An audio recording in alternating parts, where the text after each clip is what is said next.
Hello दोस्तों, स्वागत है आपका हमारे यूट्यूब चैनल कूल क्लास में। आज की वीडियो में हम अकबर के बारे में पढ़ने जा रहे हैं। अब अकबर को पढ़ने से पहले हमने पिछली वाली वीडियो में पढ़ा था शेरशाह सूरी और सूरवंश के बारे में। अब जब 1540, अब थोड़े से पीछे चलते हैं तो जब 1540 में क्या होता है, विलग्राम का युद्ध, या इसे कन्नौज का युद्ध भी बोलते हैं।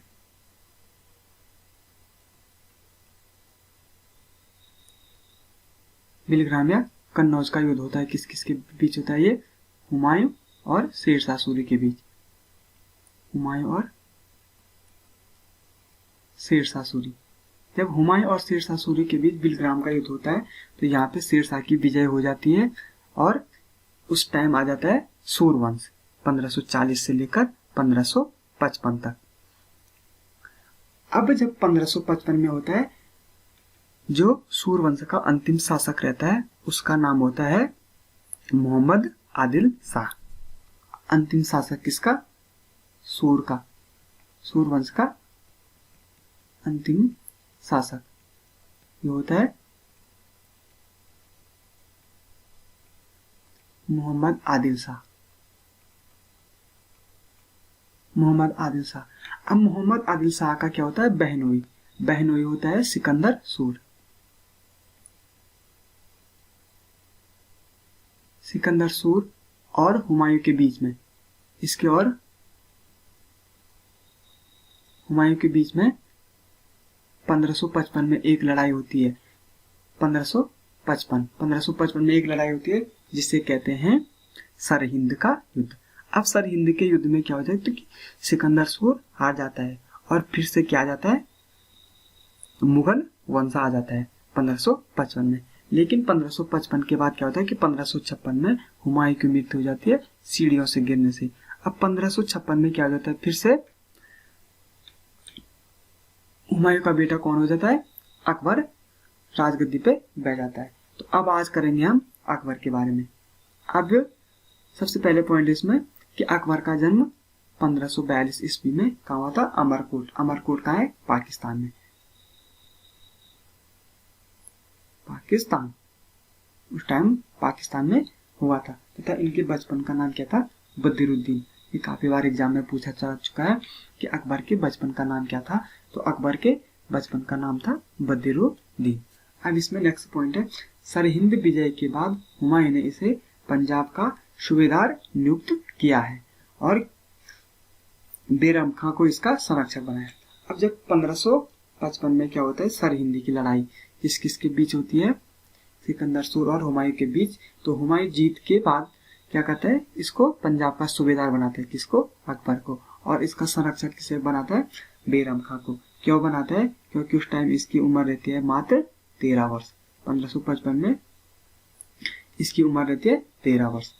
अब इसमें नेक्स्ट पॉइंट है, 14 फरवरी 1556 को अकबर का राज्याभिषेक कहाँ होता है? पंजाब में।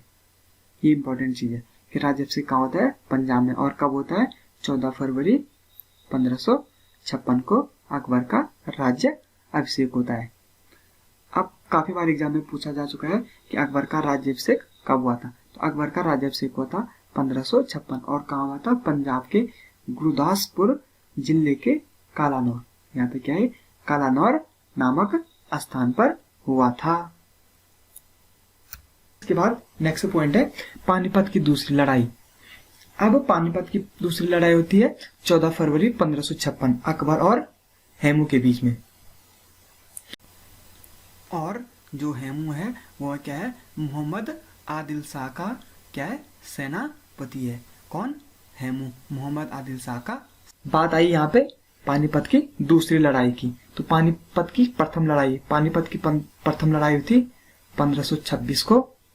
किसमें? बाबर और इब्राहिम लोदी के बीच।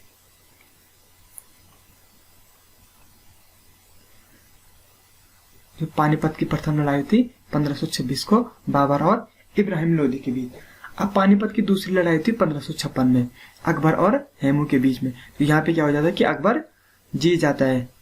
फिर इसमें नेक्स्ट पॉइंट है, प्रारंभ में हेमू ने आगरा और दिल्ली पर अधिकार करके दिल्ली में अपने को स्वतंत्र शासक घोषित किया। अब उस टाइम पे क्या था कि मुगल वंश क्या था कि पूरे भारतवर्ष में था।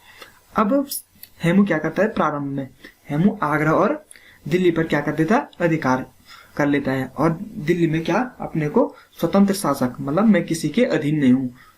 किसी के अधीन का मतलब क्या था कि जो उस टाइम पे भारत में थे कौन थे, मुगल थे, तो मुगलों का शासक न मानते उसको क्या करता है, वो स्वयं को स्वतंत्र शासक घोषित करता है और अपने को क्या करता है, विक्रमादित्य की उपाधि धारण देता है।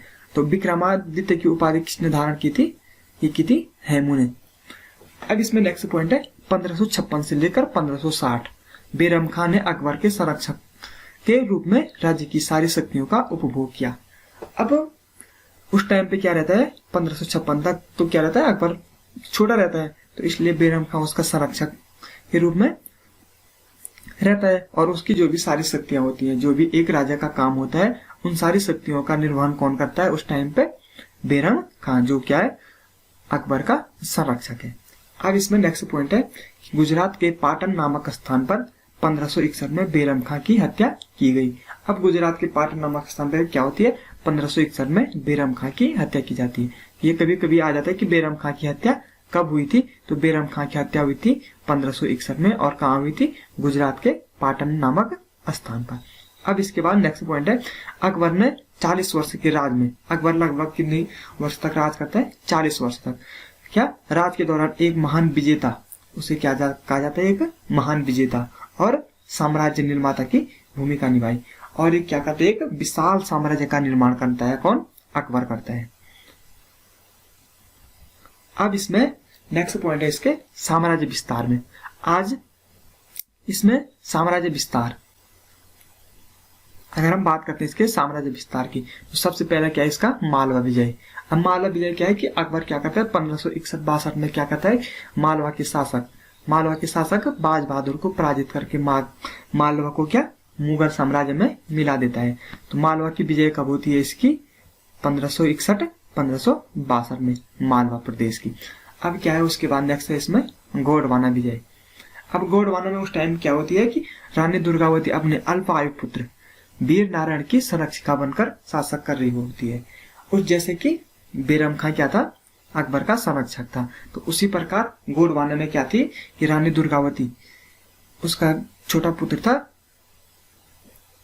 वीर नारायण, उसकी संरक्षिका के रूप में वहां पे क्या करती है, कार्य करती है। और 1564 में अकबर ने गोंडवाना अभियान किया। अब क्या करता है कि मालवा 1561-62 के बाद ये क्या करता है, गोंडवाना की तरफ चलता है और 1564 में गोंडवाना अभियान करता है और यहाँ की राजधानी, अब इंपॉर्टेंट इसमें गोंडवाना की राजधानी क्या है, चौरागढ़ क्या है, गोंडवाना की राजधानी। और चौरागढ़ के निकट जो वहां की राजधानी रहती है उसके निकट क्या करता है, एक युद्ध होता है किसमें, रानी दुर्गावती और अकबर के बीच में। तो रानी दुर्गावती क्या होती है, इसमें हार जाती है। रानी दुर्गावती हारती है तो क्या करता है कि अकबर गोंडवाना को भी अपने राज्य में मिला लेता है, मतलब उस टाइम पे क्या होता है, मुगल रहता है तो मुगल साम्राज्य में उसको मिला देता है। आई होप आपको वीडियो पसंद आई होगी। अगर वीडियो पसंद आई है तो वीडियो को लाइक करें, शेयर करें और कमेंट करें।